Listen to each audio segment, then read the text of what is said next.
Hello everyone. In this video, I'll be talking about how to design the perfect daily schedule for a CA student. This schedule is sustainable and it makes you clock enough hours for your preparation. This schedule also makes CA preparation fun and enjoyable and keeps you far away from burnout. This video is more applicable for all the CA students who have full control of their study day, meaning they are either in CA Foundation or Inter, and also the CA final students who have completed their articleship and are not presently in employment anywhere. This method of scheduling that I'm going to give, I devised for myself. And I have been using this schedule for the last 3 years and it has completely changed the quality of my output and the speed at which I accomplish my targets. So let's get right into it. How to divide a day? I divide my typical day into 3 segments. Segment 1, the daily power play. Segment 2, the siesta. And segment 3, the second wind. Let's see each of them in detail. Segment 1, the daily power play. Let us take the T20 cricket format. We all know it's a 20 over game, but in that 20 overs, we have the first 6 overs as power play. What's the game plan of a batting team in each power play? To go for big shots and try to score as many runs as possible, right? The tone of the first 6 overs largely determines the tone of the rest of the innings. Now let's fit this analogy into our daily schedule. A day has 24 hours in total. After reducing 7 to 8 hours of sleep, we have about 16 to 17 hours of usable time every day. In those 17 hours, the first 6 hours is our daily power play. In that time window, we have to go aggressive. Like every opening batsman, we have to make the most of that period.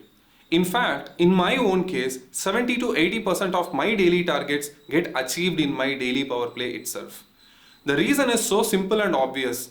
The power play is so effective because we have just woken up from a long sleep of the previous night and our brain is fresh. So tasks naturally get done faster, like a knife in the butter. Also, we naturally make better decisions early in the day. That's because we have a high mental reserve right after we wake up. This will make us use our self-control regions that are located in the front part of our brain much better, and therefore we are less likely to do impulsive things during the early part of the day. But as the day starts to unfold, we keep making more and more decisions, we keep thinking more and more thoughts. Every thought we think, every decision we make has a huge cost in our mental reserve. Scientists call this decision fatigue. When you have decision fatigue, you are more likely to make bad decisions. You can do a small experiment with yourself to cross-check what I'm saying. For the next 30 days, every time you eat junk food, just note down the time. I can boldly assume that after the end of 30 days, you can see more than 70% of your data points will be saying that you ate your junk food during the later hours of the day, somewhere around 13 to 15 hours after you wake up. This is because we have less mental reserve later during the day and we are way more prone to give in to the temptations. So understand that the first 6 hours every day is pure gold. Now I would like to clarify that when I say the first 6 hours, I don't mean that it has to be from 6 a.m. to 12 noon or 5 a.m. to 11 a.m. The daily power play starts from the moment you wake up and it goes on all the way till the end of the first 6 hours after you wake up. So be clear that I am not advocating that you compulsorily have to be a morning person. You can wake up at any time. In fact, I recommend that you respect your body's natural rhythm. When you have control over the whole day, try to wake up and sleep when your body naturally prefers to.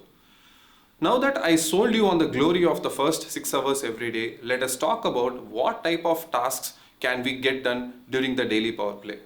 You have to load all your A category tasks as much as possible. That means you have to do only the tasks that meet the following criteria. It creates the highest positive impact in your life. It is the most mentally challenging or time-consuming task, but provides a substantial contribution to the overall returns in your project. Or it is the task that has a large bearing on your confidence and well-being. Research also says that this time period is very conducive to do analytical and logical work. So let's apply all this to our CA preparation. In the daily power play, you can do real intensive work like practicing problems in amalgamation, consolidation, all AFM concepts. and tricky DT provisions. Of course, if you are going to classes offline and if it is scheduled in the early part of the day, then that would be a good way to spend this time. Also, if you are attending all the classes online, then you can schedule to watch a big chunk of say 4 to 5 hours of lectures in this time frame. So now let's see what are all the tasks that you should definitely not do in this window. Mundane tasks like cleaning your room, folding clothes, or doing laundry or dishes, or any task that you can outsource, or any task that can be simply eliminated in the first place. Don't do them. And if you are a regular gym goer, I would say you plan your workout sessions like after 12 pm. Working out is incredibly important. Even I work out every day, but I do my sessions after 12:30 pm. Gyms are much more free during the midday. I do this way because even though working out is important, it does not need my fresh brain. It's not mentally challenging. So I accommodate this task during the second segment of the day. And also, it's obvious that you definitely should not be scrolling your smartphone.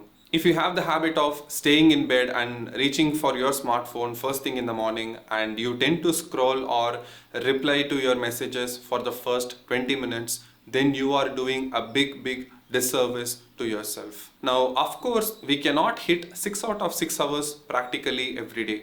We would have some unavoidable tasks like breakfast and other personal maintenance routines. So even if we provide for all that, we can still aim to capitalize at least the 5 hours of the 6 hours that is left every day. Now let us go to the second segment of the day, the siesta. When I was working in a corporate around April 2019, I happened to visit Gujarat for an audit trip. I was working in an FMCG company and I was in the internal audit team. I had to go to Ahmedabad to make a surprise visit to some kirana shops and modern retail outlets. One strange thing I observed during the trip is that around 1:30 pm every day, the traditional kirana shop owners close their shops and they will reopen only around 4 pm. The streets and the entire locality will be quiet and empty during that 3-hour period every afternoon. One local colleague explained that Gujaratis have their own way of approaching work and business. He said to me, see, it's not like how you see in Chennai or Mumbai, like people just work round the clock. Gujaratis generally like to take things slow and aim to strike a good balance between work and rest. That resonated so well with me. I got so attracted to the notion of having a long break in the afternoon. But unfortunately, I could not implement that idea of having a long break in the middle of the day while I was working in the corporate. So when I quit my job in 2020 and started my self-employment journey, I gave this idea a serious thought. I started having a big siesta every day from 1:30 pm to 4 pm. This one new behavior totally changed the way I worked and it absolutely doubled my productivity. Even today, I try not to compromise on my siesta as much as possible. I make sure I take a long break in the afternoons almost 80% of the days in a month. Rarely, if I'm working on a big deadline, I will push through in my afternoons without a break.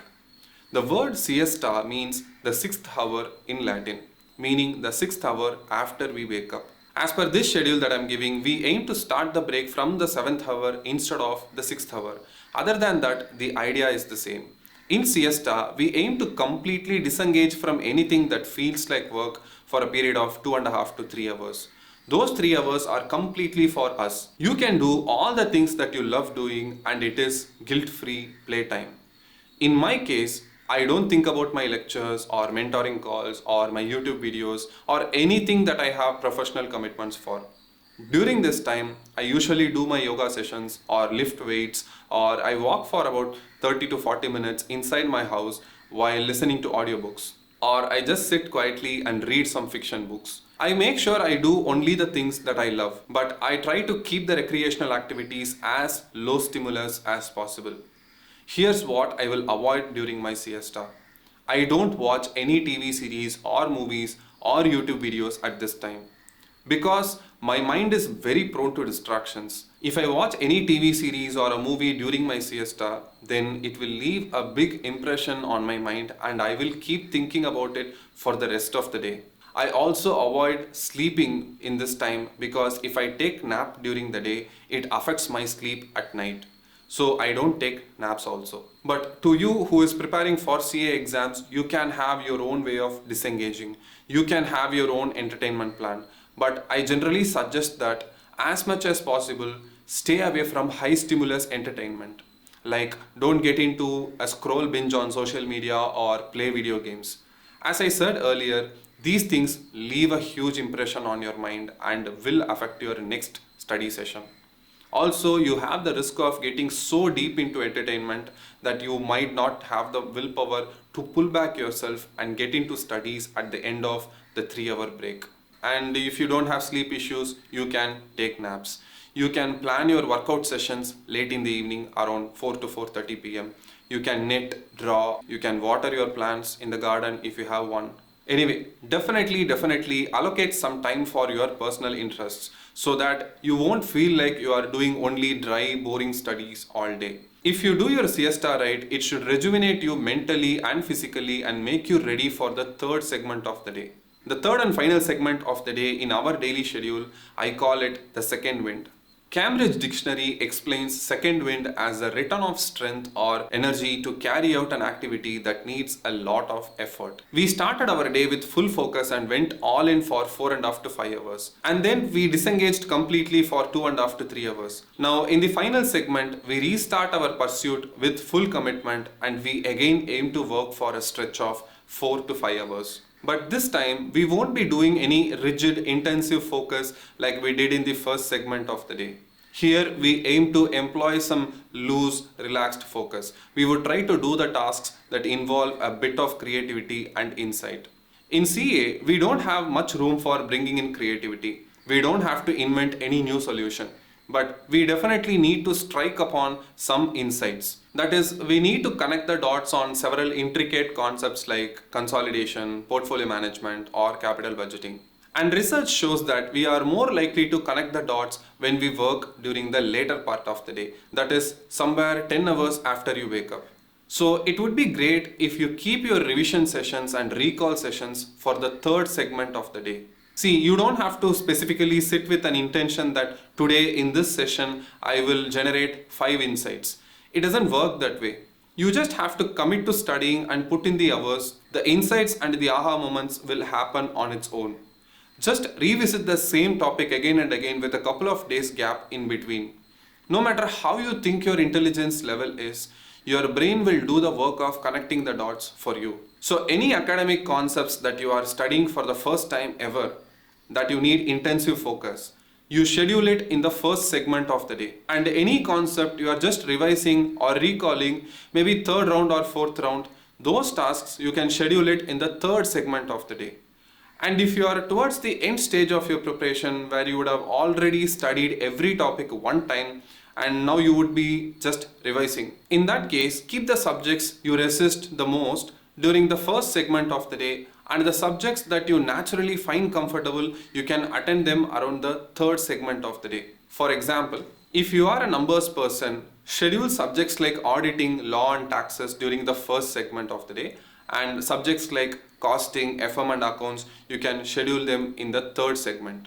On the other hand, if you are a words person, do the other way around. So if you follow this schedule, you can definitely achieve 8 to 10 hours of work with high effectiveness every day. You also get to do the things you love and you allow adequate time for play. I have said this in most of my videos that I am not a big fan of studying 12 to 14 hours per day. It's not sustainable. But if you follow this current routine that I'm sharing and if you consistently keep hitting 8 to 10 hours per day every day for about 3 to 4 months, you can get a lot more done. Try this schedule for a couple of weeks and let me know in the comment section on how much you were able to implement this, what went right, and what are the obstacles you faced and what needs changing. I'll see you in the next video. Bye bye.